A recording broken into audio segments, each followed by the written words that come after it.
इस वीडियो में मैं आपको आगे कंटिन्यू करवा रही हूँ मास्टर थ्योरम का ही एक और क्वेश्चन, जिसमें T N is equal to A T N over B plus theta N rest पर के लॉग पावर पी एन है।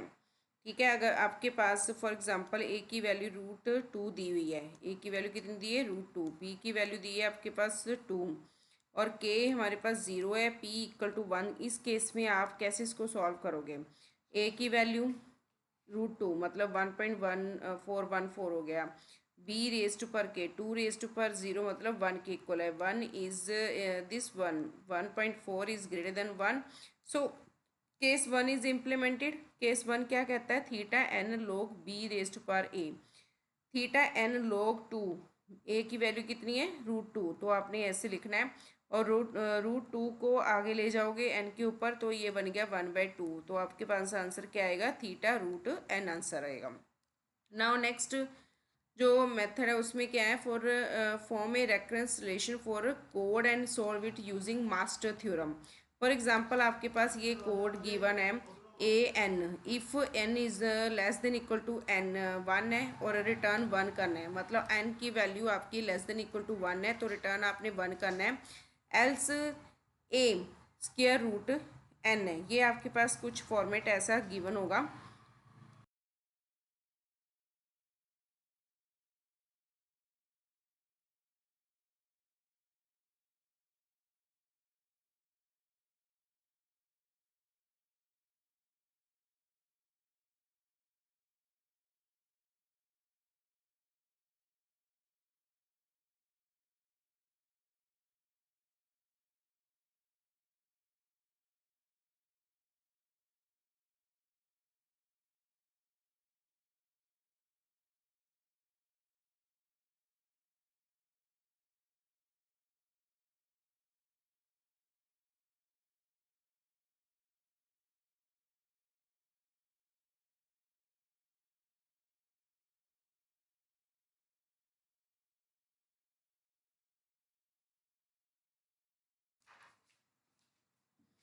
हाँ जी, आपके पास क्या है? आपके पास इस फॉर्म में कोड गिवन है।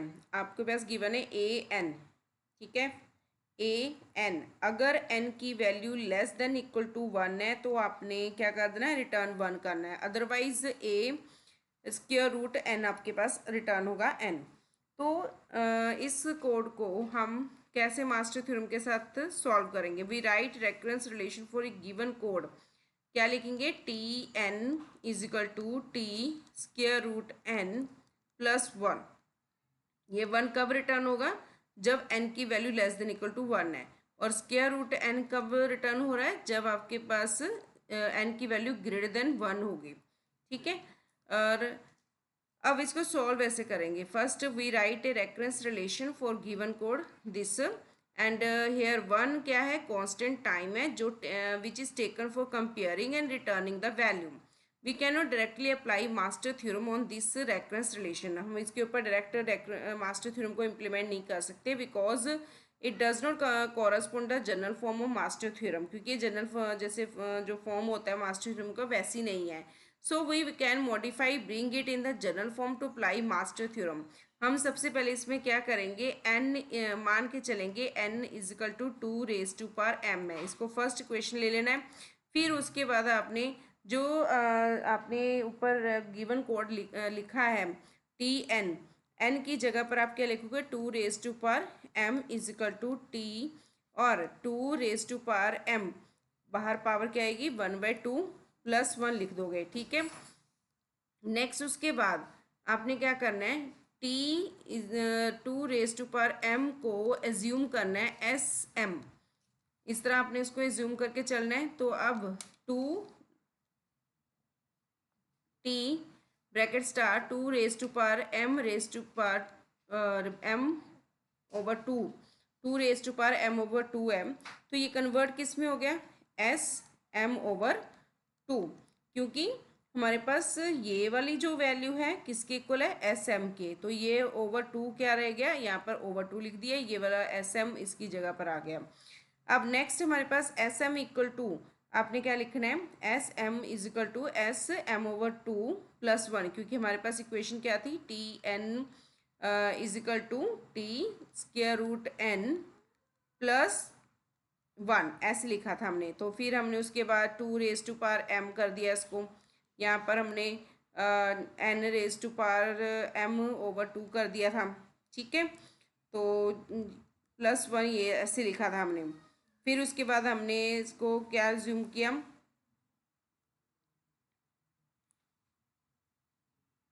एक minute, two raise to power M लिखा हमने, two raise to power M over two लिखा दिया। फिर उसके बाद अब उसके बाद हमने इसकी जगह पर क्या यूज़ किया, एस एम यूज़ कर लिया। फिर इसकी जगह पर क्या आएगा, एस एम, ऐसे एस एम ओवर टू लिखोगे प्लस वन, तो ये आपके पास इक्वेशन बन गई।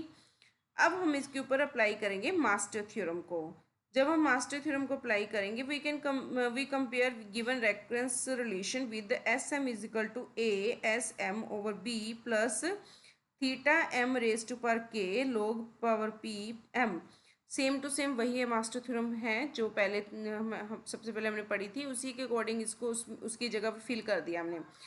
तो यहाँ पर ए की वैल्यू क्या है, वन है, बी क्या है हमारे पास टू एम, और के की वैल्यू क्या ली, ज़ीरो होगी, और पी की वैल्यू भी हमारे पास क्या होगी, ज़ीरो रहेगी, ठीक है। फिर उसके बाद आपने कंडीशन देखनी है कि अगर ए की वैल्यू क्या है, B greater than B power के यानी कि two power zero that is one and A is equal to one, and दोनों क्या हो गए, इक्वल हो गए तो केस टू इंप्लीमेंट हो, केस टू इंप्लीमेंट करोगे तो उसमें चेक करोगे कि पी की वैल्यू क्या है, ज़ीरो है, तो आपने इसमें वैल्यू सब्सिट्यूट कर देनी है। S M equal to theta M log two raise to power one log zero plus one M, क्या आएगा, S M is equal theta M raise to power zero log raise to power one M, M raise to power zero one के equal हो गया। Finally हमारे पास answer क्या आ गया, थीटा लॉग एम। अब थीटा लॉग एम जो हमारे पास आया है वो उसमें हमारे पास एन इक्वल टू क्या था, two raise to power M. तो यहाँ पर हम क्या करेंगे, हमारे पास आया थीटा लॉग, क्या आया था हमारे पास, theta log M, log M, ठीक है। तो अगर अभी इन्होंने क्या किया यहाँ पर, log n is equal to दोनों साइड्स पर log ले लिया, जो दोनों साइड पर log लिया तो ये आएगा m log टू, और m log टू जब आया हमारे पास तो इन्होंने क्या किया, log n, ये वाला log टू यहाँ पर टू इधर ले गए और m इस ऐसे आ गया। तो हमारे पास जो m की वैल्यू आपने फिल करनी है, m की वैल्यू क्या फिल करनी है आपने फिल करनी है थीटा log m की जगह पर आप लिखोगे log two raise to power n, या फिर हम इसको लिख सकते हैं थीटा log two raise to power n, ठीक है। तो ये ऐसे आपने m की जगह पर वैल्यू सब्स्टिट्यूट कर दी। नाउ नेक्स्ट उसके बाद है हमारे पास नेक्स्ट मेथड आता है मास्टर थ्योरम के बाद, what is recursion tree. Recursion tree क्या है, जैसे कि मास्टर थ्योरम है वैसे ही रिकर्शन ट्री भी एक अनदर मेथड है रेकरेंस रिलेशन को सॉल्व करने के लिए। रिकर्शन ट्री एक ऐसा ट्री है जहां पर हर एक नोड जो है रिप्रेजेंट करती है एक सर्टेन रिकर्सिव सब प्रॉब्लम की कोस्ट को, और इसमें हम क्या करते हैं, वैल्यूज़ को ऐड करते हैं, सम अप करते हैं हर एक नोड में, और गेट करते हैं कोस्ट ऑफ एंटायर एल्गोरिदम। तो इसके स्टेप्स क्या हैं, फर्स्ट स्टेप क्या है, सबसे पहले ड्रॉ करो रिकर्शन ट्री जो कि बेस्ड है गिवन रेफरेंस रिलेशन के ऊपर। फिर उसके बाद सेकंड स्टेप में आपने क्या करना है, डिसाइड करना है कि हर एक लेवल की कोस्ट क्या होगी, देन रिकर्शन ट्री के अंदर टोटल नंबर ऑफ लेवल्स कितने होंगे। फिर आपने ये डिसाइड करना है कि लास्ट लेवल में नंबर ऑफ नोड्स कितने हैं और लास्ट लेवल की कोस्ट क्या है।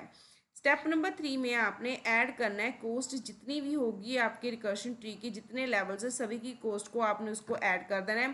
फिर सिंप्लीफाई करना है एक्सप्रेशन को ताकि आप ऑब्टेन कर सको इन the form of asymptotic notation.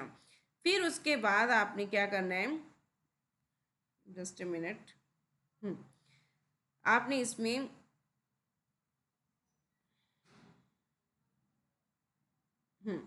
Solve करना है जो भी आपके पास रिकरेंस रिलेशन आएगा उसको रिकर्शन ट्री मेथड यूज़ करके इसको सॉल्व करना है। फॉर एग्जाम्पल आपके पास गिवन है T N is equal to 2 TN/2 + n, ये हमारे पास इक्वेशन गिवन है। हमने फर्स्ट स्टेप लगाया, फर्स्ट स्टेप में आपने ड्रॉ करना है इसके रिकर्शन को। गिवन रिकर्शन जो रिलेशन ये शो करता है, जो प्रॉब्लम ऑफ साइज है वो n है, प्रॉब्लम ऑफ साइज क्या है, n है, और विल गेट डिवाइडेड इनटू 2 सब प्रॉब्लम्स ऑफ साइज n/2। दो प्रॉब्लम, दो हिस्सों में n को उन्होंने डिवाइड किया है क्योंकि n/2 लिखा है, और हर एक जो सब प्रॉब्लम है साइज n/2 की, उसको फर्दर डिवाइडेड किया गया है इंटू 2 सब प्रॉब्लम्स ऑफ साइज, जिसका साइज क्या आएगा, n/4 हो जाएगा। तो इस तरह आगे आगे ये इंक्रीज होता जाएगा। एट दी बॉटम जो मोस्ट लेयर है उसमें साइज जो सब प्रॉब्लम्स का वो धीरे धीरे रिड्यूस होकर 1 हो जाएगा। ये देखिए टी एन है फर्स्ट 0 लेवल पर, फिर उसके बाद उन्होंने क्या किया, T(n/2 T(n/2) दो दो हिस्सों में डिवाइड कर दिया, लेवल 1 बन गया। फिर फर्दर इनको 2 पार्ट्स में डिवाइड किया तो Tn/4 Tn/4 Tn/4 Tn/4 आ गया। तो गिवन रिकर्शन रिलेशन ये शो करता है, जो कॉस्ट ऑफ डिवाइडिंग प्रॉब्लम है साइज n की, वो फर्दर 2 सब प्रॉब्लम में डिवाइड किया, देन फिर कंबाइन किया गया उनके सोल्यूशन को n की फॉर्म में। कैसे, ये देखिए यहाँ पर हमारे पास क्या आ रहा है, n डिवाइड हुआ n/2 फिर उन n/2 को फिर फर्दर डिवाइड किया, फर्दर 2 पार्ट्स में डिवाइड किया गया, n/4 बन गया। जो cost of dividing problem size है n/2 into 2 subproblems, then combining its solution that is n/2। अगर हम इनके सोल्यूशन को कंबाइन करते हैं तो ये वापस n/2 ही बन जाता है। तो इस तरह इसकी कॉस्ट ऑफ प्रॉब्लम जो है सब प्रॉब्लम की आपने शो की हुई है। स्टेप नंबर 2 में कॉस्ट ऑफ लेवल 0 जो है n है, तो लेवल 1 पर इसकी कॉस्ट जो है फिर भी n आ रही, दोनों का ऐड करोगे। कॉस्ट ऑफ लेवल 2 जो है वहाँ पर अगर हम इन चारों को ऐड किया तब भी हमारे पास n ही आएगा। स्टेप नंबर 3 में फिर हमने क्या किया, टोटल नंबर ऑफ लेवल्स जो है रिकर्शन ट्री के देखे। साइज ऑफ सब प्रॉब्लम एट 0 लेवल पर n/2 पावर 0 है, n/2 पावर 1 है लेवल 1 पर, n/2 जो है लेवल 2 पर आ रही है। कहने का मतलब पहले n था, n से फिर n/2 किया, n/2 किया, तो यहाँ पर 2 की पावर क्या आ रही है, 1 आ रही है। फिर इनको फर्दर आगे डिवाइड किया गया क्या यहाँ पर n/4 n/4 n/4 n/4। तो ये 2 जो है क्या है, इसके फैक्टर 2^2, दैट मीन्स की पावर क्या आ रही है, 2 आ रही है। नेक्स्ट उसके फिर कंटिन्यू किया सिमिलर वे से, और साइज ऑफ सब प्रॉब्लम जो है एट लेवल i तक, तो क्या कहेंगे कि n/2^i इसकी पावर आएगी। सपोज एट लेवल x जो है, या कह लो कि 10th लेवल जो है लास्ट लेवल है, साइज ऑफ सब प्रॉब्लम बिकम्स जब वो 1 बन जाता है, तो हम लिखेंगे n/2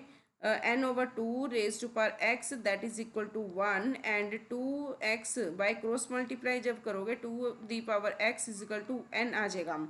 और जब हम दोनों साइड पर log लेंगे, log 2^x is equal to log n लिखेंगे, और अगर हम x के इक्वल इसको करते हैं तो log 2^n, जो ये log 2 है वो इस यहाँ पर ऐसे लिखोगे और उसकी पावर n कर दोगे। टोटल नंबर ऑफ लेवल्स जो है रिकर्शन ट्री में हमारे पास log 2^n प्लस 1 आएगा। इस तरह हम इसको यहाँ पर सॉल्व किया। फिर स्टेप नंबर 4 में हमने चेक किया लेवल 0 पर इसमें 2^0 नोड्स हैं, लेवल 1 पर 2^1 नोड्स आ रहे हैं, यानी कि 2 नोड्स हैं, और लेवल 2 पर 2^2 नोड्स शो कर रहे हैं। कंटिन्यू ऐसे सिमिलर वे से हम इसको करते गए, और जो लेवल है वो इंक्रीज जैसे से होता गया, तो उसकी जो वैल्यू है log 2^n बनती गई, यानी कि ये क्या होगी, 2 की पावर log 2^n, तो n नंबर ऑफ नोड्स है। स्टेप नंबर 5 में फिर कोस्ट जो है लास्ट लेवल की डिसाइड की गई, कोस्ट ऑफ लास्ट लेवल जो है n×T(1) बनेगी, that is equal to θ(n), ठीक है। और नेक्स्ट हमारे पास 6 स्टेप में ऐड किया सभी लेवल्स को, वैल्यूज़ को, एक्सप्रेशन को in the terms of asymptotic notation. तो वो इक्वेशन क्या बनी, T(n) is equal to n+n+n+ और अप टू ऐसे प्लस θ(n), और ये हमारा किसके लिए था, log 2 raised to power n levels के लिए।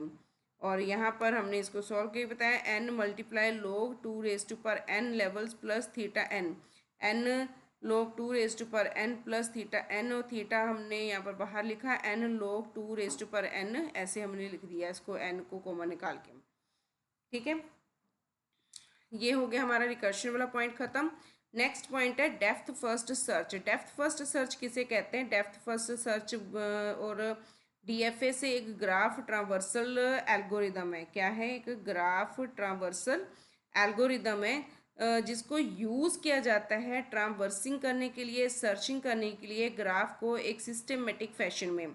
डीएफएस यूज़ करता है एक स्ट्रेटजी जो सर्च करता है डीप जाके ग्राफ में, बिल्कुल डीप, ऊपर से शुरू किया डीपली नीचे की तरफ जाते जाना है इसने। When ever possible stack data structure जो है इसमें यूज़ किया जाता है और implementation of depth first search के लिए। डेप्थ फर्स्ट सर्च में वैसे देखा जाए तो यहाँ पर हमारे पास देखो ए से बी, फिर बी से ई, पहले ये ऐसे सारा लेवल्स कवर किए उसने, फिर बी से ई से फिर वो किस इधर चला गया इसके चाइल्ड पर जो उसका सिबलिंग है। सिबलिंग एफ को कवर करने के बाद वो कहाँ पर जा रहा है? सी पर जा रहा है। सी से फिर वो किस पर जाएगा? ए पर जाने की उसको ज़रूरत नहीं है, तो कहाँ पर जाएगा? डी पर चला जाएगा। तो ये एक तरह से डेप्थ फर्स्ट सर्च है। तो ये इसका कोड लिखा है, अगर आपको याद हो जाता है तो इसको कर लो, अगर नहीं होता तो उसको छोड़ भी सकते हो। मैंने वैसे लिख दिया है, ये सारा कोड की फॉर्म में है। थोड़ा सा कॉम्प्लिकेटेड है, लास्ट मोमेंट में आपको ये थोड़ा सा लर्न करना मुश्किल है, इसलिए इसको मैंने स्किप किया। अब एक्सप्लेनेशन में क्या जो ये कोड लिखा है उसकी एक्सप्लेनेशन यहाँ पर बताई हुई है कि जो भी डेप्थ फर्स्ट सर्च होगा उसको हम ऐसे स्टेप वाइज एक्सप्लेन करेंगे। क्रिएट करेंगे, मेंटेन करेंगे 4 variables for each vertex of the graph. Her graph के हर एक वर्टेक्स के लिए 4 वेरिएबल्स को क्रिएट किया जाएगा, मेंटेन किया जाएगा। कोई भी वर्टेक्स जो है वो वी होगा ग्राफ का, उसके 4 वेरिएबल्स होंगे। जैसे एक कलर होगा, कलर में कलर ऑफ बी होगा, सेकंड पाई ऑफ बी लिया जाएगा, थर्ड एफ ऑफ बी लिया जाएगा। जो पाई ऑफ बी है वो टाइम स्टैम्प बताएगा वर्टेक्स वी की, उसको डिस्कवर करेगा। एफ ऑफ बी जो है वो रिप्रेजेंट करता है प्रोसेसिंग ऑफ वर्टेक्स, उसको कंप्लीट करने में हेल्प करता है। स्टेप नंबर 2 में हर एक जो वर्टेक्स है ग्राफ के उसको इनिशलाइज किया जाता है वेरिएबल्स के साथ। जैसे कलर ऑफ वी वाइट है, पाई ऑफ वी जो है नीले रखा है, टाइम जो है 0 लिया है। Global variable acting as a timer work करता है। फिर उसके बाद कंसीडर किया कि कोई भी वाइट जो वर्टेक्स वी होगा अगर वो कॉल कर रहा है डेप्थ फर्स्ट सर्च फंक्शंस को, तो डेप्थ फर्स्ट सर्च जो है जी कोमा वी, मतलब ग्राफ के अंदर वी क्या है? हमारे वर्टेक्स है। और कलर ऑफ वी जो है अगर हमने ग्रे लिया है तो टाइम जो है इसमें क्या होगा? टाइम +1 हो जाएगा। और D of V is equal to time, D of V equal to time किया जाएगा हर एक एडजेसेंट के लिए। वाइट वर्टेक्स यू है, यू ऑफ वी होगा और सेट किया जाएगा pi of U is equal to V, and call किया जाएगा डेप्थ फर्स्ट सर्च फंक्शंस को जी कोमा यू लिखकर। और इसके बाद कलर ऑफ वी अगर ब्लैक लिया है तो टाइम इक्वल टू टाइम +1 होगा, function of V equal to time कर दिया जाएगा। और देन फिर उसके बाद तो ये इस तरह आपने डीएफएस के पॉइंट्स को एक्सप्लेन किया हुआ है इसमें। डीएफएस की जो टाइम कम्प्लेक्सिटी है वो क्या है? टोटल रनिंग टाइम जो है डेप्थ फर्स्ट सर्च का थीटा, इसको याद रख लो, थीटा ऑफ वी प्लस ई जो है डीएफएसए की टाइम कम्प्लेक्सिटी है। टाइप्स ऑफ एजेस जो है डीएफएसए में कौन कौन सी यूज़ होती हैं? Tree edge, forward edge, back edge और क्रॉस एज को यूज़ किया जाता है। ट्री एज किसे कहते हैं? एक ऐसी ट्री जो एज है एक ऐसी एज है जो इंक्लूड होती है डीएफएस ट्री के अंदर। बैक एज क्या होती है? एक ऐसी एज जो एक वर्टेक्स यू से ली जाती है और वन ऑफ इट्स एंसेस्टर जो है V is called edge a back edge. और सेल्फ लूप जो कंसीडर की जाती है बैक एज की तरह, मतलब मान लो एक ये नोड है, इसके ऊपर ही सेल्फ लूप जो लग रही है उसको ही बैक एज बोला गया। Back edge is discovered when DFS से try to extend the visit from a vertex you to v. अगर वो यू से वी तक जाने के लिए कोशिश करता है, एक्सटेंड करने की कोशिश करता है, तब vertex we is found to be ancestor of vertex U. तो वर्टेक्स यू यू जो है वो वी जो है एक एंसेस्टर होता है वर्टेक्स यू का, और grey at that time. Forward edge क्या है? An edge from vertex you to one of descendants of V is called forward edge. Next उसके बाद हमारे पास पॉइंट आते हैं, an edge from vertex you to one of its descendants V is called forward edge. Forward edge is discovered when DFA से try करते हैं extend करने का, extend visit from vertex you to vertex we, और फिर find करते हैं colour V is equal to black and D V greater than D U. Cross edge क्या है? एक ऐसा एज जो कि वर्टेक्स यू से वर्टेक्स वी तक होता है ना, जो कि ना तो इसका एंसेस्टर है ना ही डिसेंडेंट है, उसको हम क्रॉस एज कहते हैं। क्रॉस एज डिस्कवर्ड होता है जब हमने वर्टेक्स यू से वर्टेक्स वी की तरफ विजिट करते हुए एक्सटेंड करना है, और इसमें हम कलर ऑफ वी जो है ब्लैक फाइंड करते हैं और डी वी जो है लेस देन डी यू होगा, तब इसको इम्प्लीमेंट किया जाता है। नेक्स्ट उसके बाद हमारे पास ये डीएफएसए का एक एग्जांपल सॉल्व किया हुआ है, जिसमें हमारे पास यू से आप वी की तरफ जा रहे हो, यू से वी से फिर आप वाई की तरफ जा रहे हो, वाई से आप एक्स की तरफ जा रहे हो, और इधर यू से आप एक्स की तरफ जा रहे हो। दूसरी साइड डब्ल्यू से भी आप वाई की तरफ जा रहे हो, डब्ल्यू से आप जेड की तरफ जा रहे हो, जेड अपने आप में भी घूम रहा है। तो ये डिस्कवरी है, finding time for each vertex and classify the एजिज्म। Initially for all vertex of graph हम सेट करेंगे वेरिएबल्स को, फिर उसके बाद पहले हम सेट करेंगे colour of v white, pi of v nil है, टाइम इक्वल टू 0 ग्लोबल है। Let us start the processing graph from vertex u. आपने यू से शुरू करना है। सबसे पहले यू को हमने ग्रे कलर दे दिया, टाइम हमने 0+1 कर दिया, D U is equal to 1 हो गया। फिर उसके बाद आपने यहाँ पर देखो ग्रे कलर कर दिया, यहाँ पर हमने वैल्यू क्या दे दी इसको, टाइम की वैल्यू क्या दे दी इसको, 1 दे दी। फिर सेट 2 किया, pi v is equal to u कर दिया, पाई वी जो है यू इक्वल टू यू हुआ, कलर ऑफ वी क्या हो गया, फिर ग्रे हो गया, टाइम क्या हो गया 1+1 2 हो गया, डी ऑफ वी जो है 2 ले लिया, अब यहाँ पर हमने 2 लिख दिया। फिर उसके बाद स्टेप 3 में pi of Y is equal to V किया, कलर ऑफ वाई जो है इसका ग्रे ले लिया, इन्हीं टाइम 2+1 3 कर दिया, डी ऑफ वाई जो है वो 3 ले लिया। तो इसका मतलब यहाँ पर ग्रे कलर कर दिया, 3 ले लिया वैल्यूज़ को। नेक्स्ट फिर अगेन ऐसे ही आगे इंक्रीज करते गए, डी एक्स हमारे पास वैल्यू कितनी बन गई, 4 बन गई। तो ये वाले सारे स्टेप्स आपने फॉलो करते जाना है। और नेक्स्ट फिर उसके स्टेप नंबर 5 में जब डीएफए से ट्राई करता है एक्सटेंड करने का visit from x to vertex v, तो ये फाइंड करता है कि वर्टेक्स वी एक एंसेस्टर है वर्टेक्स एक्स का। वर्टेक्स जो वी है वो किसका एंसेस्टर है, वर्टेक्स एक्स एक्स का। It has already been discovered, जो ऑलरेडी डिस्कवर्ड हो चुका है। Vertex we is a grey in a colour and edge x v, मतलब ये वाली जो एज है उसको हम बैक एज बोलेंगे। नेक्स्ट उसके बाद इसको हमने ऐसे डॉटेड लाइन में ड्रॉ कर दिया। स्टेप नंबर 6 में अगर हम कलर एक्स जो है इसका कलर हम ब्लैक अगर ले लेते हैं, तो टाइम में नेक्स्ट 4+1 5 हो गया, और एफ ऑफ एक्स जो है 5 होगा। अब यहाँ पर एफ ऑफ एक्स जो 5 हमने लिया, उसके अकॉर्डिंग यहाँ पर हमने क्या कर दिया, इसका कलर जो है ब्लैक कर दिया, और यहाँ पर 4 और ऑब्लिक डालकर 5 लिख दिया। और कलर अगर ब्लैक है फिर 5+1 6 हो गया, एफ ऑफ वाई जो है वो 6 हो गया, 3/6 कर दिया यहाँ पर। इसी तरह अपने नेक्स्ट वाले में क्या किया, अगर कलर ऑफ बी जो है ब्लैक लिया, 6+1 7, तो यहाँ पर वैल्यू 2/7 बन जाएगी। नेक्स्ट वाले में फिर क्या होगा, इस तरह आपने 2/7 ले लिया। फिर उसके बाद नेक्स्ट व्हेन डी ऑल्टरनेटिवली अगर आपने ट्राई किया एक्सटेंड करने का वर्टेक्स यू को वर्टेक्स वी तक, तो आपने फाइंड किया कि कलर एक्स अब ब्लैक हो गया, d x greater than equal to greater than D u है। तो ये जो एज होगी यू एक्स वाली, इसको फॉरवर्ड एज बोलेंगे।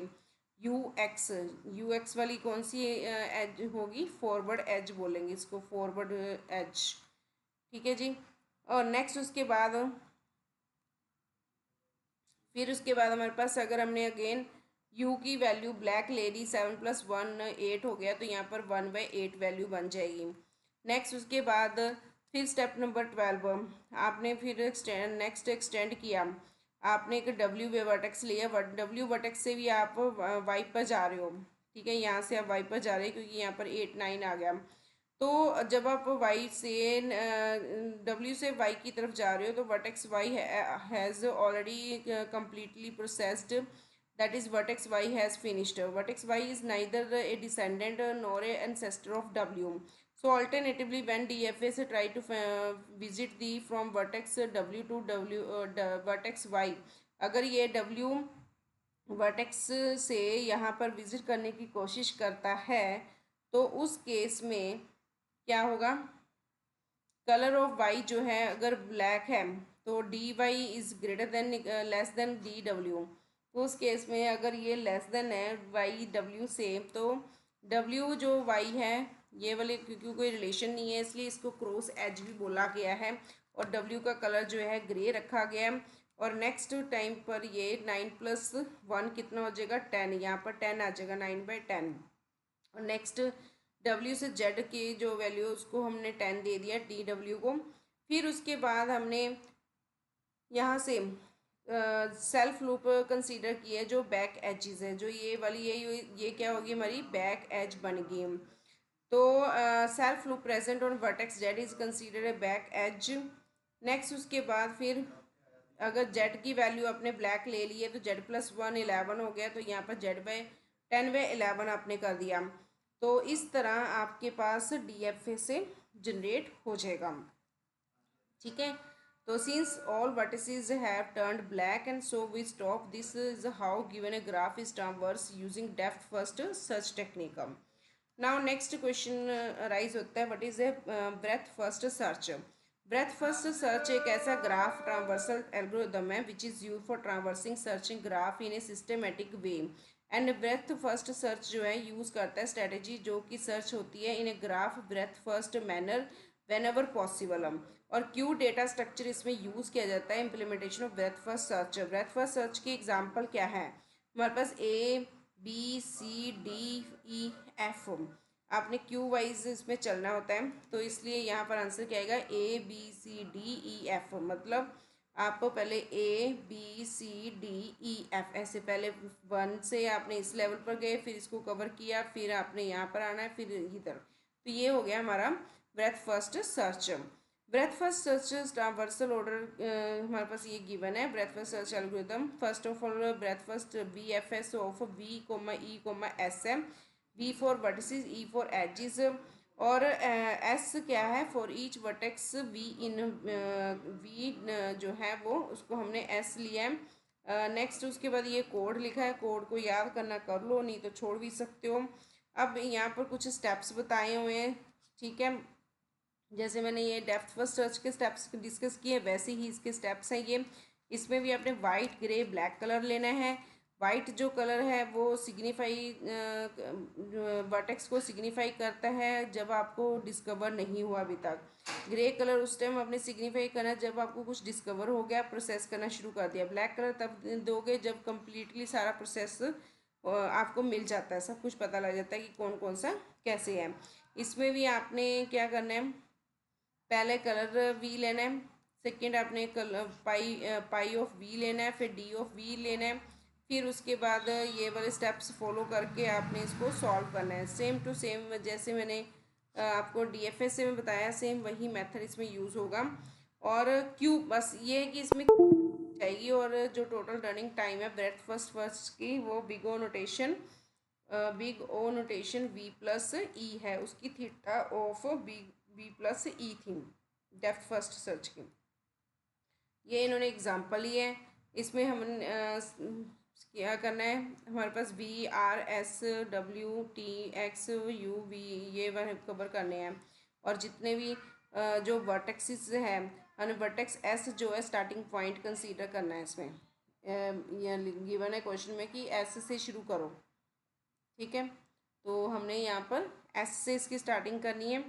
S से जब हमने शुरू किया तो फर्स्ट कलर जो है वो वाइट लेना है, पाई वी नील रखना है, डी वी जो है इनफाइनाइट लेना है। फिर सोर्स वर्टेक्स एस है, उसको इनिशलाइज किया, कलर ऑफ एस ग्रे ले लिया, पाई एस नील लिया, डी एस इक्वल टू 0 हो गया। हमने एन क्यू किया सोर्स वर्टेक्स को एस इन क्यू में, तो यहाँ पर फर्स्ट क्यू में हमारे पास एस की वैल्यू निकल के आ गई, यहाँ पर एस लिख दिया, यहाँ पर 0 ले लिया, बाकी सभी को इनफाइनाइट फिल कर देना है। तो नेक्स्ट स्टेप में फिर उसके बाद आप नेक्स्ट स्टेप में क्या करोगे, फिर नेक्स्ट स्टेप में आपने किसको लेना है, यहाँ से आर को लेना है, और आर की वैल्यू क्या फिल करोगे, 0 + 1 1 हो जाएगी, यहाँ पर 1 फिल हो गए, उसके बिल्कुल ऑपोजिट एस की इधर साइड पर 1 फिल होगा, 0 + 1, क्लियर। और फिर उसके बाद आपने क्या करना है, आर लिया, फिर उसके बाद आपने इधर से आपने एक्स डब्ल्यू से आपने 2 एक्स की तरफ जाना है, एक्स कंसीडर किया, 1 + 1 2 हो जाएगा, इधर से भी 1 + 1 क्या हो गया, 2 हो गया, ठीक है। फिर उसके बाद आपने नेक्स्ट स्टेप में क्या किया, पहले एस था, फिर आर आया, फिर क्या आया डब्ल्यू, डब्ल्यू से आप एक्स पर गए, एक्स से फिर आप किस पर जाओगे, एक्स लिया, एक्स को यहाँ पर फिनिश किया, फिर यहाँ पर 2 था, 2 से आपने अब या तो आप क्या करोगे, यहाँ पर एक्स के बाद आपने वी ले लिया, 1 + 1 क्या हो गया, डी ऑफ टी, 2 था, 2 + 1 क्या हुआ 3, वो यू की वैल्यू बनेगी। और ये हमारे पास पाई ऑफ वी क्या हो गया, टी हो गया, तो टी की वैल्यू कितनी 2, तो वी की वैल्यू भी 2 ले लिया है, क्योंकि enqueue of all adjacent जो होंगे white vertices of t in q लिए जाएंगे। अब कलर ऑफ टी जो है वो ब्लैक रहेंगे, ठीक है।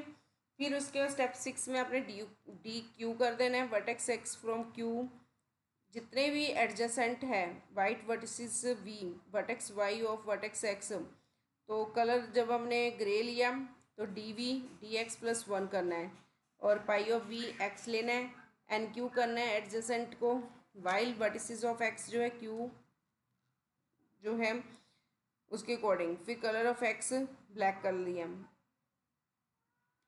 इस तरह आपने फिर ये 2 हो गया, 2 + 3, नेक्स्ट उसके बाद 2 एक्स में वैल्यू फिर 1 प्लस की, 2 + 1 कितना हो गया 3 हो गया, तो यहाँ पर वाई की वैल्यू कितनी आ गई 3, यानी कि आप वी से यू, यू के बाद फिर वाई,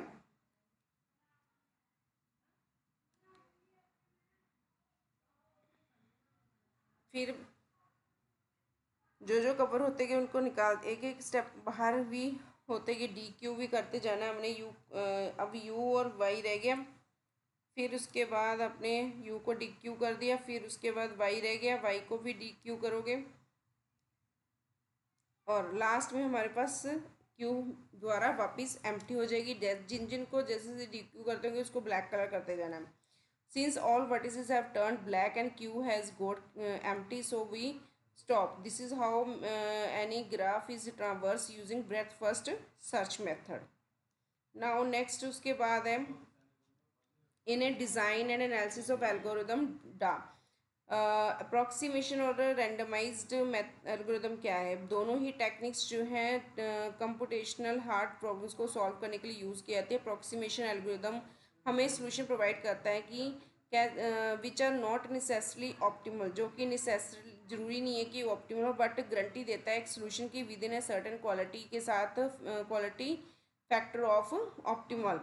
और रैंडमाइज्ड जो एल्गोरिदम्स है ये इंट्रोड्यूस की गई थी इन रैंडमनेस के लिए एल्गोरिदम के अंदर, उसके एग्जीक्यूशन के लिए, विच कैन इम्प्रूव एफिशिएंसी और सिंप्लीफाई एल्गोरिदम डिज़ाइन, जो कि उसकी डिज़ाइन को, एल्गोरिदम के डिज़ाइन को, उसकी एफिशिएंसी को इम्प्रूव करने के लिए, सिंप्लीफाई करने के लिए। अप्रॉक्सीमेशन एल्गोरिदम किससे कहते हैं, इसका मेन मोटिव है to find the solution for optimisation problem and we finding an optimal solution, जिसे हम कंप्यूटेशनली इनफिजिबल बोलते हैं। गारंटी होती है इसमें, दे डू नॉट, गारंटी में ये कहता है कि they don't give the guarantee that best solution, but it provide a solution that is probably close to the optimal value. मतलब ये इस बात की गारंटी नहीं देता कि आपको बेस्ट सोल्यूशन देगा, ये इस बात की गारंटी देता है कि आपको कोई ना कोई सोल्यूशन जरूर प्रोवाइड कर देगा जो कि नियर टू ऑप्टिमल वैल्यू होगा। और क्वालिटी फैक्टर में ये अप्रॉक्सीमेशन जो एल्गोरिदम है ये ऑफन करेक्टराइज किए जाते हैं बाय अप्रॉक्सीमेशन रेशो के थ्रू, जिसमें ए पावर टू अप्रॉक्सीमेशन एल्गोरिदम है which defines the guarantee quality of the solution. और नेक्स्ट इसके एग्जांपल हमारे पास है ग्रिडी एल्गोरिदम्स हो गए, डायनामिक प्रोग्रामिंग अप्रोचेस हो गए, रैंडमाइज्ड एल्गोरिदम्स जो है can be design to provide approximate solution. Randomised algorithm में रैंडमनेस होती है, ये एल्गोरिदम्स जो है इनकॉर्पोरेट रैंडमनेस दिखाते हैं in their decision making process. Types में ये बताता है कि देयर टू मेन कैटेगरीज है, LAS लेस वेगस एल्गोरिदम जो हमेशा ही प्रोड्यूस करते हैं correct answer but their running time जो है डिपेंड करती है रैंडम चॉइस के ऊपर। और Monte Carlos algorithm which can be return a wrong answer, जो कि हमेशा रॉन्ग ही आंसर देती है with a certain probability but their running time जो है हमेशा गारंटीड होती है। मतलब जो लेस वेगस एल्गोरिदम है ये करेक्ट आंसर देता है लेकिन इसकी रनिंग टाइम की जो गारंटी नहीं है, और क्योंकि वो डिपेंड करती है आपने रैंडमली क्या चूज़ किया हुआ है। मोंटे कार्लो एल्गोरिदम जो है ये रॉन्ग आंसर देता है, इसकी सर्टेन प्रोबेबिलिटी होती है लेकिन इसके रनिंग टाइम की गारंटी होती है। और एप्लीकेशन कहाँ कहाँ इसको यूज़ किया जाता है, ये जो मेथड्स हैं प्रोसेस हैं इनको यूज़ किया जाता है उन प्रॉब्लम्स में जहाँ पर हमें एग्जैक्ट सोल्यूशन फाइंड करने होते हैं मुश्किल, और जब हम प्रोबेबिलिस्टिक अप्रोच को एक्सेप्ट करते हैं तब इसको यूज़ किया जाता है। बेनिफिट्स क्या है ये, it can lead to faster solution and simpler algorithm designs as compare to deterministic algorithms. और एग्जांपल रैंडमाइज्ड क्विक शॉट हो गया, पैकिंग पैकिंगटॉन्स एल्गोरिदम हो गया, एल्गोरिदम फॉर अप्रॉक्सीमेटिंग, ठीक है, पाई हो गया। की डिफरेंसेस और कनेक्शंस में कहता है अप्रॉक्सीमेशन क्या है, main focus on the quality of solution whereas randomisation focus on the improving efficiency और सिंप्लीफाइंग द एल्गोरिदम्स। नेक्स्ट उसके बाद है रैंडमाइज्ड जो है एल्गोरिदम।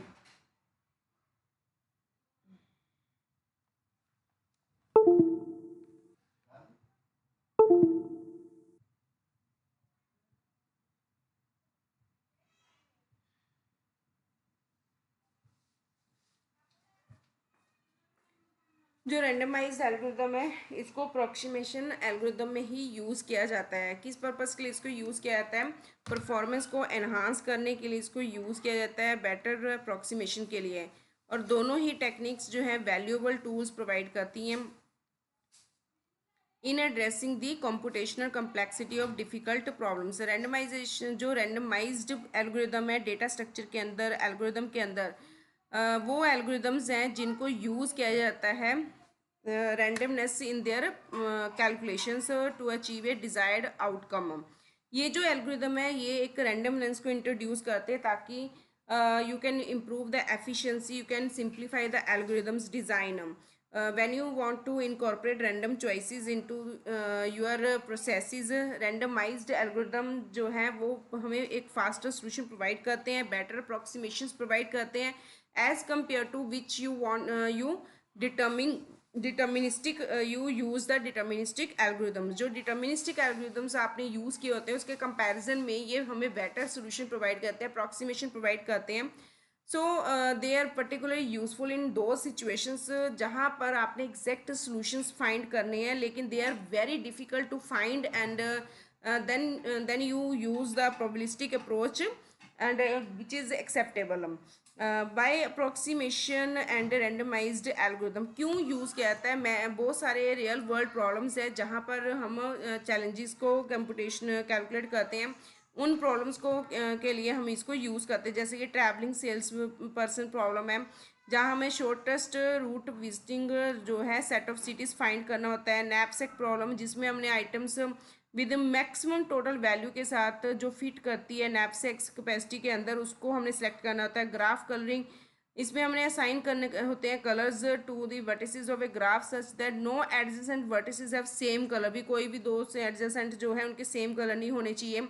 और इसको हम यूज़ करते हैं finding the solutions finding the absolute optimal solutions के लिए जो हमारे एब्सोल्यूट ऑप्टिमल सॉल्यूशंस हैं इन प्रॉब्लम्स के लिए, और उनके लिए हमें रिक्वायर है एक्सप्लोर करना ह्यूज नंबर ऑफ पॉसिबिलिटीज़, तो leading to exponential time complexity, और जहाँ पर अप्रॉक्सीमेशन और रैंडमाइज्ड एल्गोरिदम्स को यूज़ किया जाता है। और रैंडमाइज्ड एल्गोरिदम जो है यूज़ करते हैं randomness as a part of their logic, while they might not always give the optimal solution. बार बार वही चीज़ रिपीट कर रही हूँ कि ये ऑप्टिमल सॉल्यूशन नहीं देते, एग्जैक्ट सॉल्यूशन नहीं देते, ये उसके अप्रॉक्सीमेट सॉल्यूशन प्रोवाइड करते हैं, क्योंकि डिपेंड करता है कि आपने क्या रैंडमली ऑप्शंस को चूज़ किया है। And they can provide a good solution with high probability and perform significantly better on the average than their deterministic counterparts. और अप्रॉक्सीमेशन एल्गोरिदम में भी बार बार यही चीज़ बार बार रिपीट कर रहे हैं कि जो की आइडिया है बिहाइंड द अप्रॉक्सीमेशन एल्गोरिदम वो सिर्फ ये है कि सोल्यूशन फाइंड करना किसी पर्टिकुलर प्रॉब्लम का विद ऑप्टिमल सोल्यूशन के साथ, and the value of that solution within a certain factor of value of S star. This factor is often called approximation ratio or approximation factor. Suppose let's see S be the cost of a solution S, and for the minimization problem or value of a solution S for maximization problem. For minimization problem, an algorithm is a P approximation algorithm. If for any instance of problem, अगर किसी भी problem के कोई भी instance के लिए अगर P approximation algorithm को एक एल्गोरिदम के रूप में आपने चूज़ किया है, तो इसको कहा, इसका मतलब यहाँ कि इसका है कि जो कॉस्ट ऑफ सोल्यूशन है वो less than equal to approximation algorithm के होगा। Dot t c of s star, जहाँ पर पी की value greater than equal to 1 है। फॉर मैक्सिमाइजेशन केस में यहाँ पर ये क्या होगा, c s greater than equal to 1/p into c s star, और p जो है वो ग्रेटर देन इक्वल टू 1 होगा, equivalently c s star over c s which is less than equal to p है। और टाइप्स ऑफ अप्रोक्सीमेट एल्गोरिदम्स हमारे पास क्या है, राउंडिंग लीनियर प्रोग्राम्स में इसको यूज़ किया जाता है, ठीक है। Formulate the problem as integer linear programs, relax integer constants to allow fractional values, और round the fractional solutions integer solution. और लोकल सर्च में इसको यूज़ किया जाता है, अप्रॉक्सीमेट स्कीम से इसको यूज़ किया जाता है, पॉलिनोमियल टाइम अप्रॉक्सीमेशन स्कीम में इसको यूज़ किया जाता है, फुली पॉलिनोमियल में इसको यूज़ किया जाता है। एग्जाम्पल इसके वर्टेक्स कवर करना, सेट कवर करना, ट्रैवलिंग सेल्स पर्सनस को कवर करना, और रैंडमाइज्ड एल्गोरिदम में डिसीजन बनाने, सेलेक्ट करना डेटा स्ट्रक्चर पैरामीटर्स, और इनपुट्स को डिसाइड करना। टाइप्स ऑफ रैंडमाइज्ड एल्गोरिदम में लास वेगस एल्गोरिदम है और मॉन्टेस कार्लो एल्गोरिदम है। वाई यूज़ रैंडमाइज्ड, क्योंकि ये सिंपल है, एफिशिएंट है, हैंडलिंग वर्स्ट केस सिनेरियोज, और प्रोबेबिलिस्टिक गारंटी देता है। एग्जांपल्स रैंडमाइज्ड एल्गोरिदम के, क्विक शॉर्ट हो गया जिसमें ये इसके क्या है, वर्स्ट केस में क्विक शॉर्ट के time complexity big notation n square 2 है, और जो हमारा एक्सपेक्टेड टाइम कम्प्लेक्सिटी होता है वो क्या है, O big notation n log n है। और प्रीमेरिटी टेस्ट में मिलर्स रेबिन्स को नाम दिया गया, उसमें इसको यूज़ किया है, हैशिंग में इसको यूज़ और लोड बैलेंसिंग में इसको यूज़ किया जा रहा है। और अप्रॉक्सीमेशन और रैंडमाइज जो एल्गोरिदम है, both are essential tool in algorithm designers tool kit when dealing with the complex often NP hard problems. They offer a practical way to find good solutions efficiently when finding the absolute optimal solution is computationally infeasible, and understanding their principles and common techniques which is crucial for tackling many real world calculation challenges। ठीक है, यहाँ पर इनको use किया जाता है।